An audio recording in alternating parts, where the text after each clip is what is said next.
Hello. Hello. देखिए आपका the Indian evidence act में पिछले लेक्चर में डॉक्यूमेंट या दस्तावेज के बारे में आप लोगों को बताया जा रहा था और इसमें कैसा क्वेश्चन बना है कंपटीशन में वो भी हमें लगातार हम बता रहे हैं। फिर एक बार इसको 2-4 मिनट दोहरा दिया जाए और तब अगली परिभाषाओं को देखा जाए। देखिए हमने बताया था आपका और अच्छे से तैयार रखना है, कौन क्वेश्चन कहाँ बना है ये भी सतर्क रहना है।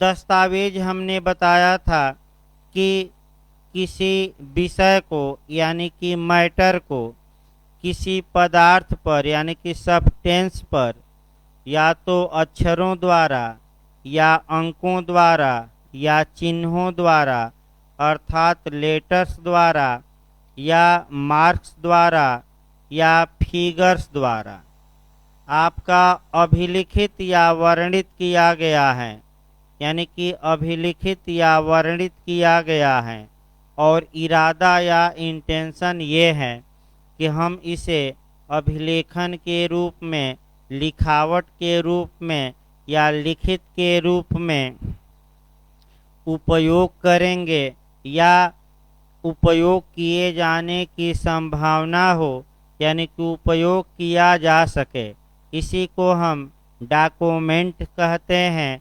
दस्तावेज कहते हैं। फिर आपको बताया गया था वेस्ट महोदय का उदाहरण। वेस्ट महोदय ने डॉक्यूमेंट को अलग से परिभाषित भी किया है और एक उदाहरण बताया है, जो उदाहरण आपका यूपीजे और यूपीएपीओ में भी आ चुका है और अन्य राज्यों में भी आगे आने के चांस भी हैं। देखिए वेस्ट महोदय ये कहते हैं कि दस्तावेज शब्द के अंतर्गत वे सभी सामग्रियां सम्मिलित हैं जिन पर मनुष्यों के विचार लिपिबद्ध आलेख द्वारा या परंपरागत चिन्ह या प्रतीक के किसी अन्य माध्यम द्वारा प्रदर्शित किए जाते हैं। और फिर आपका विद्वान वेस्ट जी उदाहरण देते हैं, वही उदाहरण आपका पूछा गया है। देखिए उदाहरण फिर मैं दोहरा रहा हूँ। एक ग्वाला या दूधिया वाला है यानी कि मिल्कमैन है, वह लिखना मान लीजिए नहीं जानता और जितनी दूध की मात्राएं देता है या तो दीवार पर या लकड़ी के पटरे पर उतना चिन्ह बनाता रहता है, यानी कि उतना फिगर्स बनाता रहता है। अब ये पूछा गया है कि ये जो लकड़ी के पटरे पर चिन्ह बनाया गया है दूधिये द्वारा, इसे कौन सा एविडेंस माना जाएगा? आपका ओरल एविडेंस माना जाएगा कि डॉक्यूमेंट्री माना जाएगा कि हियर से माना जाएगा? इनमें से कोई नहीं। तो जो परिभाषा हमने आपको डॉक्यूमेंट की बताई है उस परिभाषा पर अगर ये सेट हो जाए तो दस्तावेज इसे माना जाएगा। तो सेट भी मैं किया था, फिर एक बार बता दिया जाए कि किसी विषय को यानी कि दूध की मात्रा को किसी पदार्थ पर यानी कि लकड़ी के पटरे पर अंक द्वारा अक्षर द्वारा किया नहीं गया है, उल्लिखित अंक द्वारा किया नहीं गया है, लेकिन चिन्ह द्वारा जरूर किया गया है। और इरादा क्या है कि जब दूध की मात्रा को लेकर भविष्य में विवाद होगा तो हम इन चिन्हों का प्रयोग दूध की मात्रा के लिए करेंगे। तो शुद्ध रूप से ये लकड़ी के पटरे पर बनाए गए चिन्ह डॉक्यूमेंट या दस्तावेज माने जाएंगे। इसके बाद हमने बताया था कि डॉक्यूमेंट दो प्रकार के होते हैं, ये भी पूछा गया है इंटरव्यू में। डॉक्यूमेंट कितने प्रकार के? दो प्रकार के। एक पब्लिक डॉक्यूमेंट, दूसरा प्राइवेट डॉक्यूमेंट यानी कि एक लोक दस्तावेज, दूसरा आपका प्राइवेट दस्तावेज, व्यक्तिगत दस्तावेज। सेक्शन पूछा गया है यूपीजे में और एपीओ में। लोक दस्तावेज कहाँ परिभाषित है तो 74 में, और प्राइवेट कहाँ परिभाषित है 75। ये याद करके जाना है। फिर हम बताए थे दस्तावेजी साक्ष्य के प्रकार बताए थे, वह भी कितने प्रकार का होता है, 2 प्रकार का। एक प्राइमरी एविडेंस, दूसरा द्वितीयक सेकेंडरी एविडेंस यानी कि एक प्राथमिक साक्ष्य, दूसरा द्वितीयक साक्ष्य। फिर यूपीएपीओ में पिछली बार क्वेश्चन बना था कि प्राथमिक साक्ष्य एविडेंस की किस धारा में परिभाषित है, 62 में। और अब आपका नया क्वेश्चन बन सकता है कि द्वितीयक साक्ष्य किस धारा में परिभाषित है, तो एक सेक्शन आगे बढ़ जाना है किस धारा में, 63 में। फिर आपका इंटरव्यू का क्वेश्चन है ये कि डेड एविडेंस क्या होता है, तो आपका जवाब रहेगा डॉक्यूमेंट्री एविडेंस को ही डेड एविडेंस या मृत साक्ष्य कहा जाता है, क्योंकि इसमें जान नहीं होती। फिर आपका पूछ सकता है कि लिविंग एविडेंस कौन है, जीवित साक्ष्य, तो भाई इसके विपरीत आप जाएंगे, ओरल एविडेंस या मौखिक साक्ष्य को हम क्या कहते हैं, जीवित साक्ष्य। फिर अभी पिछली बार उत्तराखंड में भी एक क्वेश्चन आया था, अगला क्वेश्चन मैं बता रहा हूँ। बेस्ट एविडेंस कौन होता है, सर्वोत्तम साक्ष्य कौन होता है, तो सर्वोत्तम साक्ष्य आपका डॉक्यूमेंट्री एविडेंस होता है। क्यों इसे बेस्ट एविडेंस कहा जाए, क्योंकि दस्तावेजी साक्ष्य में मौखिक साक्ष्य को अपवर्जित करने की क्षमता होती है, और ये आपका सेक्शन 91 से लेकर 100 तक में बताया गया है। अगला नियम आपका जो पढ़ना है, आपका अब कुछ उदाहरण देखने हैं डॉक्यूमेंट के। शरीर पर जो टैटू बनवाया जाता है या नाम लिखवाया जाता है, वह भी डॉक्यूमेंट माना जाएगा। समाधि स्थल पर जो पत्थर पर नाम इत्यादि लिखे रहते हैं, वह भी डॉक्यूमेंट। अंगूठी पर नाम लिखा गया है, वह भी डॉक्यूमेंट। पेड़ों पर चिन्ह बनाए रहते हैं या नंबरिंग दी रहती है, वह भी डॉक्यूमेंट होता है। कार्टून भी या उपहासांकन भी डॉक्यूमेंट होता है। तो डॉक्यूमेंट कौन कौन माने जाएंगे, आपका डॉक्यूमेंट के डिफिनीशन में कुछ इलस्ट्रेशन दिए गए हैं। यहाँ से भी क्वेश्चन बना है कि कौन दस्तावेज माना जाएगा। एक बार इलस्ट्रेशन, सभी इलस्ट्रेशनों को देख लिया जाए। देखिए, पहला है कि लेख दस्तावेज हैं, लेख। दूसरा मुद्रित, शिला मुद्रित या फोटो चित्रित यानी कि मुद्रित, शिला मुद्रित या फोटो चित्रित, ये भी डॉक्यूमेंट हैं। मानचित्र या रेखाएं, ये भी डॉक्यूमेंट हैं। धातु पट या शिला पर उत्कीर्ण लेख दस्तावेज हैं। और अंत में उपहासांकन यानी कि कार्टून जो होता है, वह भी क्या माना जाता है, डॉक्यूमेंट। यानी कि सोशल मीडिया पर जितना आप चिन्ह बना रहे हैं, जितनी चीज़ें लिख रहे हैं, वह डॉक्यूमेंट ही मानी जाएंगी। आपका आगे और डिटेल में हम बताएंगे। अगला हम देखते हैं, अब आपका चलना है, कह सकते हैं कि एविडेंस। देखिए, आपका एविडेंस या साक्ष्य के बारे में हमें चलना है, और यहाँ से आपका मेंस में भी क्वेश्चन बनता है, प्री में भी क्वेश्चन बनता है। तमाम क्वेश्चन यहाँ से एराइज होंगे जो हम बताएंगे। कैसे, किस मॉडल से क्वेश्चन बने हैं एविडेंस से। पहला क्वेश्चन ये बना है कि एविडेंस की डिफिनीशन दीजिए, एविडेंस की परिभाषा दीजिए। दूसरा प्री में क्वेश्चन ये बना है, आपका विद्वानों की परिभाषा पिछली बार बनी थी और वह सामंड की परिभाषा बनी थी कि किसने कहा कि साक्ष्य वह है जिसमें प्रमाणक बल हो, यानी कि आपका तो सामंड ने कहा था। ये हम आगे देखेंगे। इसके बाद आपका एक लिस्ट बनाना रहता है कि किसे एविडेंस माना जाएगा और किसे नहीं माना जाएगा प्री के लिए। जैसे कि कुत्ते द्वारा खोजा गया साक्ष्य, फिर आपका सह अपराधी या एकम्प्लिक्स का साक्ष्य, सह अभियुक्त यानी कि को एक्यूज्ड का साक्ष्य इत्यादि।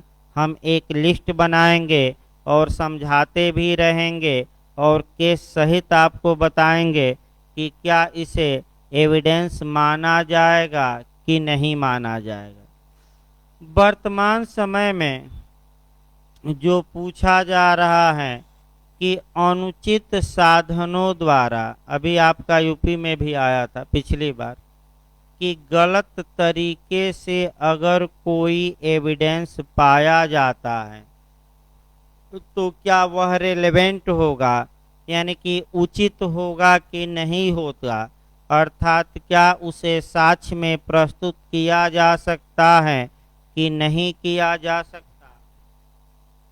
ये क्वेश्चन अभी बिहार एपीओ में भी आया था और यूपी में दूसरे मॉडल से पूछा था, बिहार एपीओ में दूसरे मॉडल से पूछा था।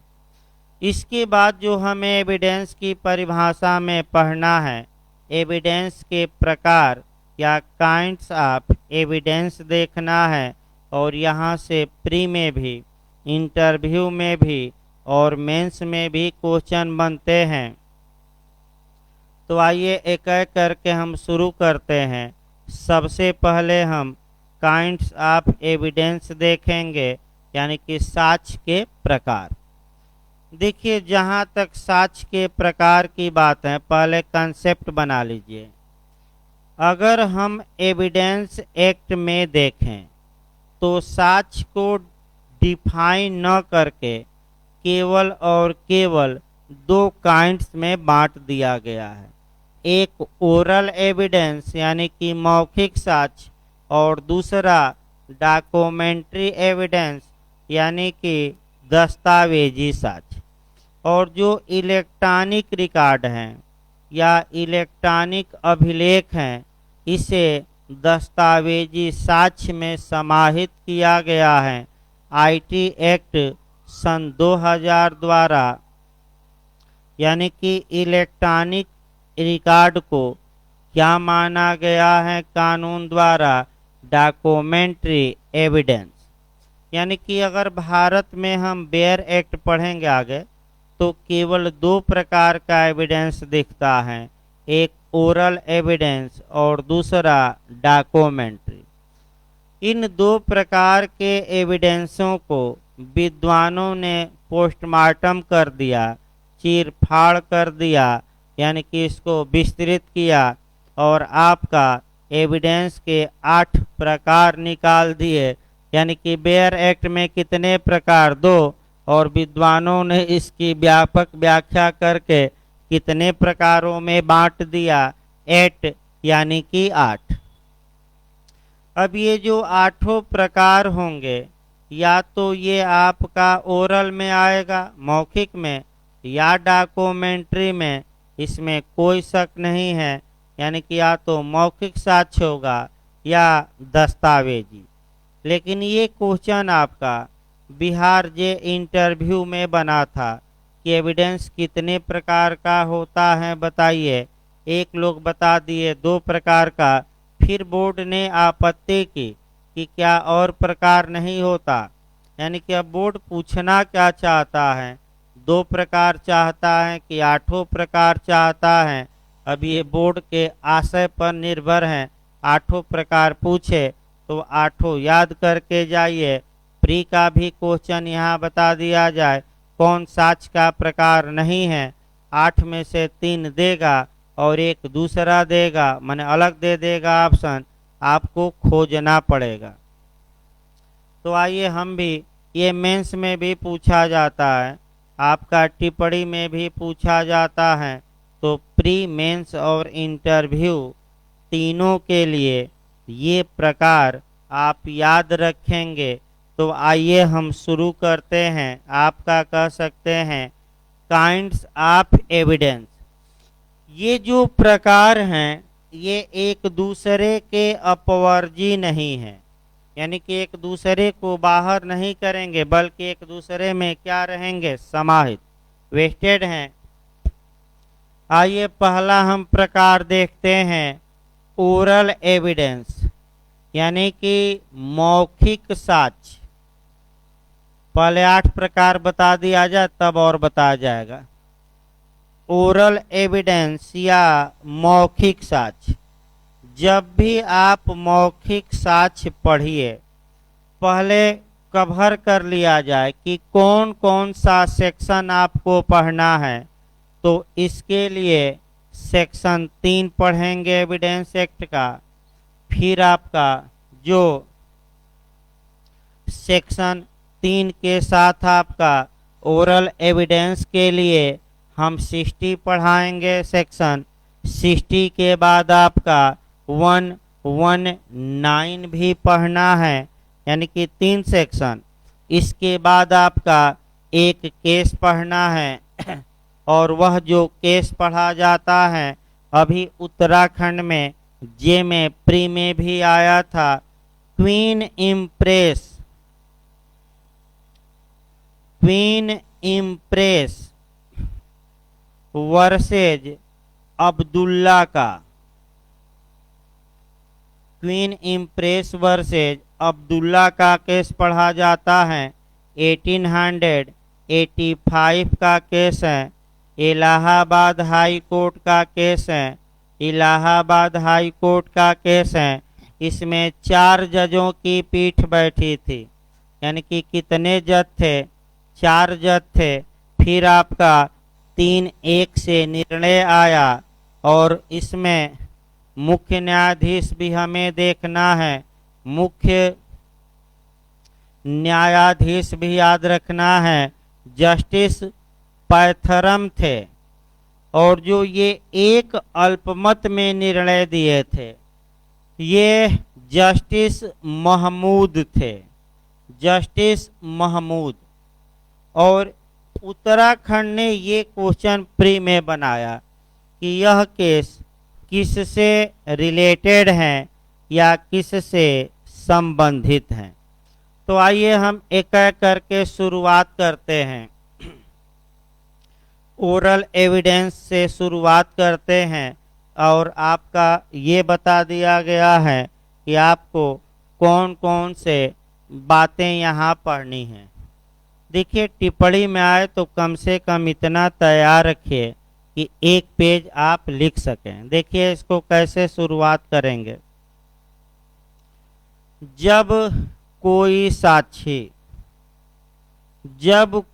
साक्षी न्यायालय यानी कि विटनेस न्यायालय के समक्ष हाजिर होकर, यानी कि न्यायालय के समक्ष एपियर होकर अपने मुख द्वारा बोले गए शब्दों द्वारा, यानी कि अपने मुख से बोले गए वर्ड द्वारा एविडेंस देता है, साक्ष्य देता है, तब उसे हम ओरल एविडेंस या मौखिक साक्ष्य कहते हैं। फिर एक बार देखिए, जब कोई विटनेस स्वयं न्यायालय के समक्ष हाजिर होकर अपने मुख से बोले गए वर्ड द्वारा, यानी कि शब्द द्वारा साक्ष्य देता है, उसे हम ओरल एविडेंस या मौखिक साक्ष्य कहते हैं।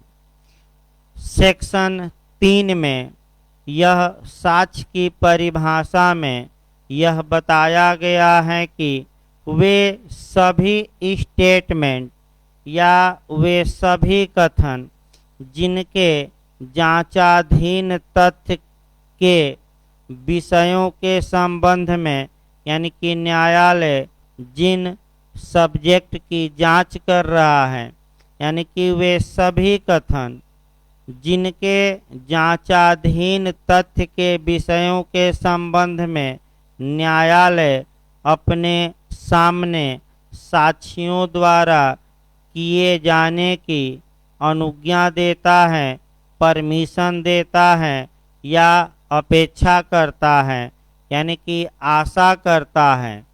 यानी कि इसका मतलब ये हुआ कि ये जो स्टेटमेंट होंगे, ये कैसे स्टेटमेंट होंगे? ओरल।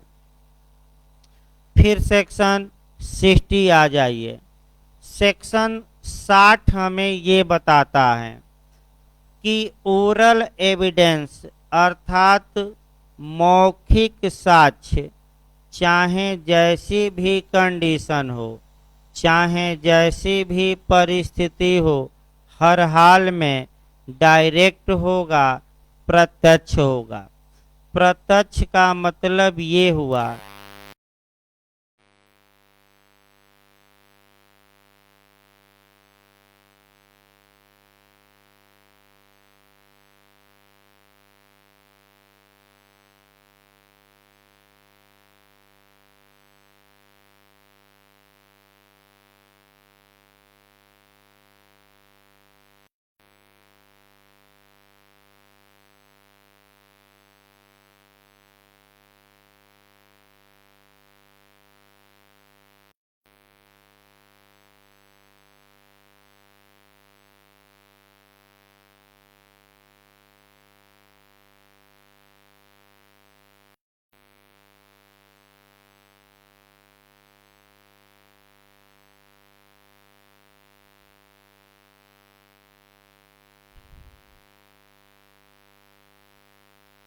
देखिए आपका कुछ टेक्निकल कारणों से लिंक टूट गया था आपका। 1-2 मिनट बाद क्लास फिर हम शुरू करते हैं।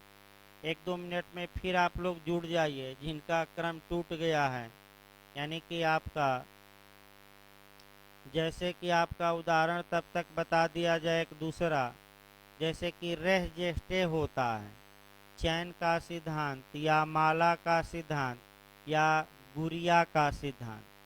जिस प्रकार धागा है और व्यक्ति एक एक गुड़ियों को, एक एक दानों को क्या करता है, धागा में क्रम से पिरोता है, और अगर एक भी क्रम छूट गया तो अभियुक्त भी बाइज्जत क्या हो जाता है, बरी। उसी प्रकार भाई आपका टेक्निकल मामले हैं, और टेक्निकल मामले कब दगा दे जाएं कोई भरोसा नहीं है। यानी कि आपका लिंक कब टूट जाए, माला कब बिखर जाए, कोई भरोसा नहीं।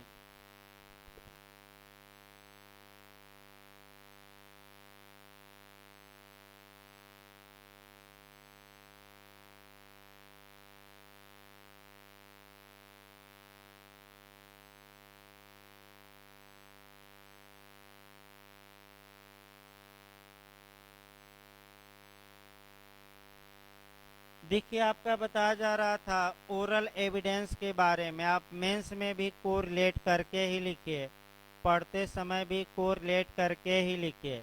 अब हम सेक्शन 3 बता चुके हैं, 60 भी 3-4 लाइन लिख देना है। और उसके बाद कौन सा सेक्शन लिखना है? 119 एविडेंस का। यहाँ से 119 से पिछली बार यूपीजे में आपका 2 क्वेश्चन बना था। पहला क्वेश्चन ये बना था कि डम्ब विटनेस या मूक साक्षी के बारे में प्रावधान किस सेक्शन में है? तो आपका जवाब रहेगा सेक्शन 119। जो दूसरा क्वेश्चन आपका बना था वह ये बना था कि एक व्यक्ति बोलने में असमर्थ है और अपनी बातों को न्यायालय के समक्ष लिख कर देता है, तो उसे कैसा एविडेंस माना जाएगा? मौखिक कि दस्तावेजी कि अनुश्रुत कि इनमें से कोई नहीं? तो आप कैसा उसे दस्तावेज माना जाएगा? तो आपका उसे दस्तावेजी साक्ष्य न मानकर, डॉक्यूमेंट्री एविडेंस न मानकर ओरल एविडेंस माना जाएगा, अर्थात मौखिक साक्ष्य माना जाएगा। अब आपका जो दो क्वेश्चन बने थे वह आपका बता दिया गया पहले। अब 119 पर आया जाए, क्या कहती हैं। 119 की एक और विशेषता याद रखिए, पूछ सकता है कि यह जो सेक्शन है ये 2013 में यानी कि 2013 में प्रतिस्थापित किया गया है, यानी कि नए सिरे से लिखा गया है।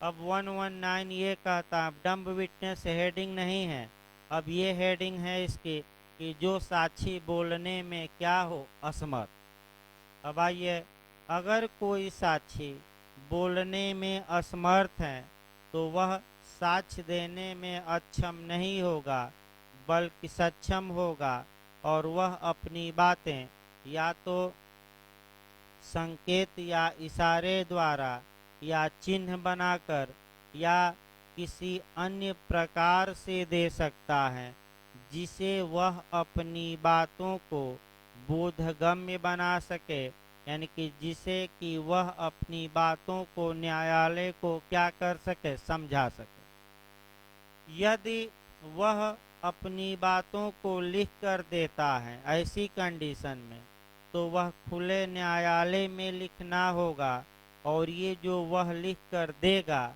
वह डॉक्यूमेंट्री एविडेंस न मानकर आपका ओरल एविडेंस या मौखिक साक्ष्य माना जाएगा। चूंकि वास्तव में वह लिख कर दे रहा है और माना जा रहा है ओरल एविडेंस, अतः आपका इसी को कहते हैं deemed oral evidence. Deemed oral evidence प्रकल्पित मौखिक साक्ष्य या मानद मौखिक साक्ष्य, यानी कि वास्तविकता वो नहीं है लेकिन उसे मान लिया जाता है। तो किसी दिन हम डीम्ड पर आएंगे, जैसे कि इसको कोरिलेट कर सकते हैं। डीम्ड को आप कोरिलेट कर सकते हैं। डीम्ड यानी कि वास्तव में वो चीज़ सही नहीं है लेकिन मान लिया जाता है।